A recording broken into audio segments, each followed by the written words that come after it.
All right, guys, so today we're gonna check out a pair of truly wireless earbuds that the company is calling a luxury earbud. And the company is Qdash, and this is the Air 52s. The one thing that I wanna start with is these retail for $300. Now, we've seen $300 pair of truly wireless earbuds. We've seen them from Sennheiser, or Master Dynamics, or Bang & Olufsen. Like, we've seen them from all these companies that we recognize their name. $300 for a brand new product coming from a company that we've never heard of.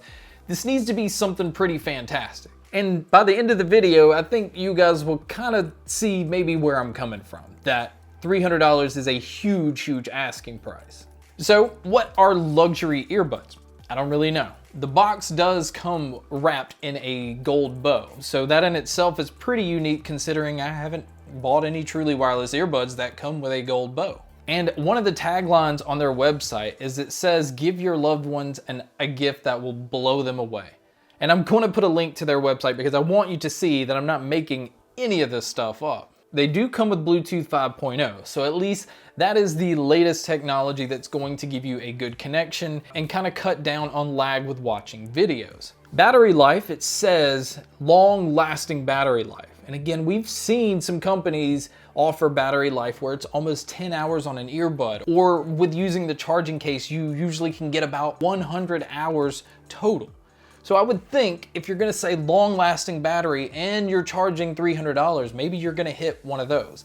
The earbuds themselves are getting between 3.5 to 4 hours. Now that is on the lower end of the spectrum of a lot of the earbuds that I've tested out in the $50 to $100 range. And the case is only giving you an additional 10. So far that's not screaming long-lasting battery. The charging case on here, they do point out that it has a leather belt that connects the two solid pieces. You would think this is something unique, but I have a case from the Habit G1s that essentially do the same thing. Now, it's not a leather belt, so it's not screaming luxury like the Qdash Air 52s, but the price difference between around $80 to $300 is still kind of crazy. They also point out that there are LED indicator lights, which there are on the front of the case and also on the outside of the earbuds. But then on the back of the case, you see the dreaded micro USB import. Now it comes with micro USB, which for $300, I would at least think maybe you could throw USB-C in there. But I think at this point, companies are all just grabbing out of the same closet of all these micro USB cables that were made over the last 5 to 10 years. And they're just saying, well, we need to get rid of these things. Also in the box, it comes with a black velvet like drawstring pouch. Now, this is a pouch that you usually see with jewelry or bracelets or anything like that, and not a pair of truly wireless earbuds. But on their website, they do point out that these were inspired by a design of ruby red earrings. So I don't know if these are like geared towards female, I'm not sure. It does have a very nice color to them, I will give it that, but it's just a paint job. Now the other thing that they did point out on their website is without them needing wires, it says they don't have to have tails. So they look more like jewelry. So I'm assuming they're calling the headphone cable a tail, and so cutting that off, they want to focus on making these look like jewelry, which if you look at the earbuds, they just look like every other pair of truly wireless earbuds. Like there's nothing here that screams unique. I mean, we've seen designs that are unique. This is just a generic common design, which I don't generally care too much about design because my main focus is on functionality, sound, battery life, the important stuff. So maybe this does appeal to somebody else, I'm not sure. But so far, I don't get it. Also on here, you can see that there are microphones on each one of these. We can go ahead and test out the mic by listening to it here. All right, guys, so here is a test of the microphone on the Qdash Air 52s. It's not anything special, but it's not the worst that I've heard either. Now, one of the unique things about these is they advertise it as being able to be used in separate mono mode. So if I wanted to, I can pull this earbud out and just connect it to my phone, and then I could give this one to my wife and she can connect it to her phone so she can listen to her music and take her calls, and I can do the same on mine. So you technically could use these both individually on two different devices. That in itself, I guess, is pretty unique. But again, still not something that I'm saying you should go out and buy these for $300.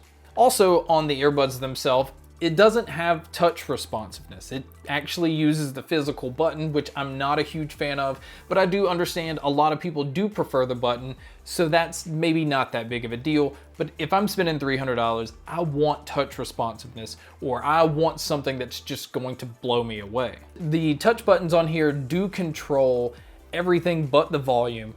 And also on their site, it says what's really impressive is that they control the Smart Assistant, which we've tried truly wireless earbuds on this channel for around $50 that do the same thing.